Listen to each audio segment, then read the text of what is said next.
Hi friends, ఈరోజు నేను సబ్బియ్యంతో పాయసం చేస్తున్నాను. అంటే పాయసం కాదండి, సబ్బియ్యంతో జావలాగా చేస్తాను. దీనివల్ల వేడి అనేది ఫాస్ట్‌గా తగ్గిపోయిద్ది. ఇది లేడీస్‌కైతే చాలా వరకు బాగా యూజ్ అయిద్ది. అందుకని ఇప్పుడు చేస్తున్నాను. ఎలా చేయాలో చూసేద్దాం. ముందుగా సబ్బియ్యం శుభ్రంగా కడగాలి ఒకసారి నీళ్ళతో.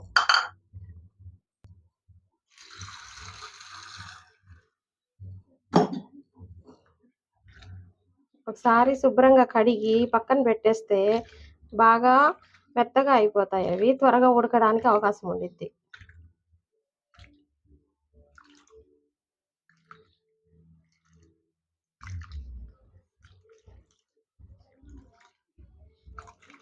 ఈ విధంగా కడిగేసి పక్కన పెట్టేద్దాం ఒక 10 నిమిషాలు. ఇప్పుడు స్టవ్ వెలిగించుకొని 1 లీటర్ నీళ్ళు అయితే వేస్తున్నాను. ఈ నీళ్ళు మరిగేంత వరకు ఇలాగే పెట్టేసేయాలి. నీళ్లు మరిగిన తర్వాత ఆ సబ్బియ్యం అందులో విసురు అయితే వచ్చేసిందండి. ఇప్పుడు ఆ సబ్బియ్యం అందులో వేద్దాము.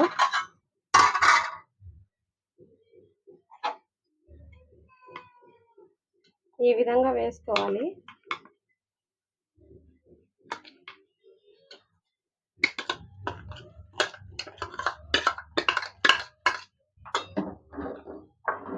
ఒక 10 నిమిషాల పాటు ఉడికితే సరిపోతుంది. ఆల్రెడీ నానాయి కాబట్టి 10 నిమిషాలు చాలు. ఈ కప్పుతో 1 కప్పు సబ్బియ్యం తీసుకున్నాను. ఇదే కప్పుతో 1 కప్పు చక్కెర తీసుకోవాలి. మధ్య మధ్యలో కలుపుతూ ఉండాలి. ఇది దేనికంటే ముఖ్యంగా లేడీస్కి పీరియడ్ టైంలో కడుపు నొప్పి వచ్చింది కదండి చాలా మందికి. వేడి వల్ల ఇది తాగడం వల్ల బాగా ఈ కప్పుతో ఒక 2 కప్పులు కనుక తాగేస్తే చాలా బాగా చలవ చేస్తుంది.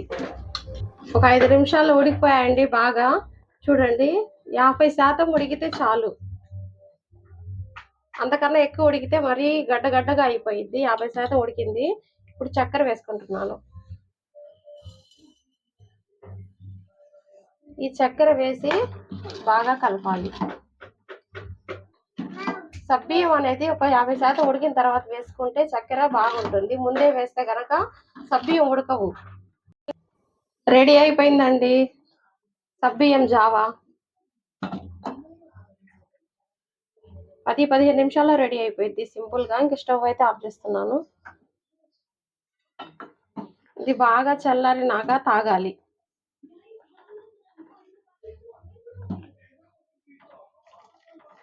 ఇలాగే పల్చగా 1 లీటర్ నీళ్లలో 1 కప్పు అంటే సుమారు ఒక 200 గ్రాములు ఉంటాయి అవి సబ్బియ్యము.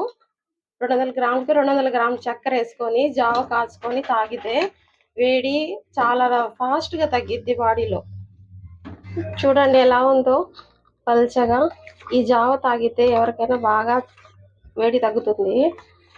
మీరు మాత్రము ఖచ్చితంగా మీ పిల్లలకి పీరియడ్స్ టైంలో ఇది మాత్రము ఒక 2 రోజులైనా తాపిస్తే చాలా మంచిది. ఫ్రెండ్స్, మీకు నా వీడియో నచ్చితే సబ్స్క్రైబ్ చేసుకోండి, లైక్ చేసి అలాగే మీ ఫ్రెండ్స్కి షేర్ కూడా చేయండి.